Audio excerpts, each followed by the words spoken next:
Syria में America ने हमला कर दिया है। अमेरिकी फाइटर जेट ने भीषण बमबारी की है। तस्वीरें आप देखिए, सीरिया में ऑयल रिफाइनरी पर यह अटैक किया गया और इसके अलावा कई ठिकानों पर हमला किया गया है एक साथ। ये देखिए आप, तीर है जोर में रिफाइनरी पर अटैक किए तस्वीरें आप देख पा रहे हैं। अमेरिकी हमले से रिफाइनरी में धमाका हुआ है, भारी नुकसान पहुंचा है। ये देखिए आप।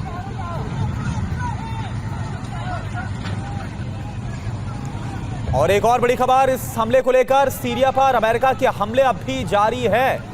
आईएसआईएस के ठिकानों पर अमेरिका की बमबारी, अमेरिकी विमानों की एयर स्ट्राइक हुई है।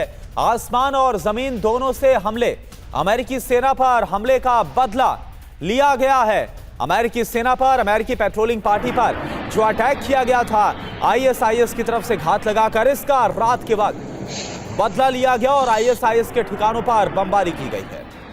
और एक और बड़ी खबर, सीरिया के आसमान में लगातार अभी भी फाइटर जेट उड़ान भर रहे हैं। बहुत ही कम ऊंचाई पर यूएस विमान उड़ान भर रहे हैं। आईएसआईएस के ठिकानों पर भीषण बमबारी हो रही है। ये देखिए आप, मनीष झा इस वक्त हमारे साथ जुड़े हुए हैं। मनीष, कहा यह जा रहा है कि अमेरिका की जो पेट्रोलिंग पार्टी है पलमायरा, जहां पर अटैक किया गया और उसके बाद यह बदला लिया गया, लेकिन क्या यह लग रहा है कि जो मौजूदा हालात है, क्योंकि रात भर बमबारी हुई, अभी बमबारी हो रही है, यह हालात और खराब हो सकते हैं?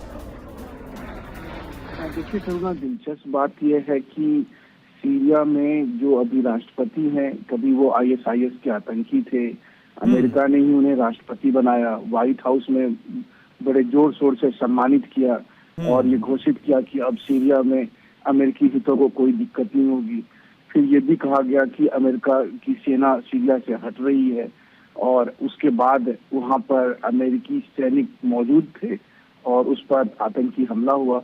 और ये भी कहा जा रहा है कि जो ये आईएसआईएस की तरफ से ये ऑपरेशन कराया गया था वो सीरिया के राष्ट्रपति के बेहद करीबी हैं।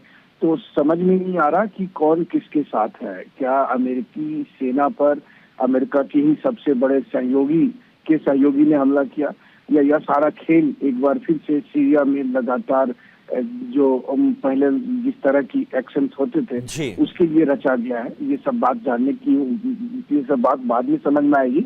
लेकिन हाँ, ये बात जरूर है कि जब अमेरिकी सेना के गुट पर हमला हुआ और उसके तुरंत बाद अमेरिकी राष्ट्रपति डोनाल्ड ट्रंप ने एक तरह से जंग का ऐलान कर दिया, लेकिन साथ ही साथ उन्होंने ये भी कहा कि सीरियाई राष्ट्रपति के ऊपर हमारा आशीर्वाद प्राप्त है। अमूमन किसी और देश में ऐसा होता तो तुरंत ही डोनाल्ड ट्रंप उस देश में सरकार गिराने के लिए कह देते, लेकिन सीरिया में ऐसा वो नहीं कह रहे हैं। तो बहुत से लोग जो सीरिया पर गहराई से नजर रख रहे हैं, उन सब के मामले, उन सब ने एक बड़े गंभीर सवाल पूछे हैं अमेरिकी नीति को लेकर कि आखिरकार अमेरिका वहाँ चाहता क्या है।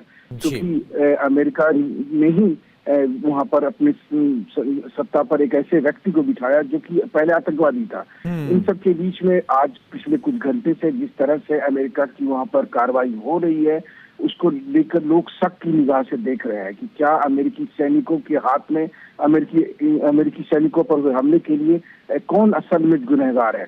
सीरिया के राष्ट्रपति गुनहगार हैं या अमेरिकन एजेंसी गुनहगार हैं जिन्होंने उस व्यक्ति को सीरिया का राष्ट्रपति बनाया, या फिर जो लोग अभी शामिल हैं, क्या इसके साथ अमेरिकी एजेंसियों का कोई लेना देना नहीं?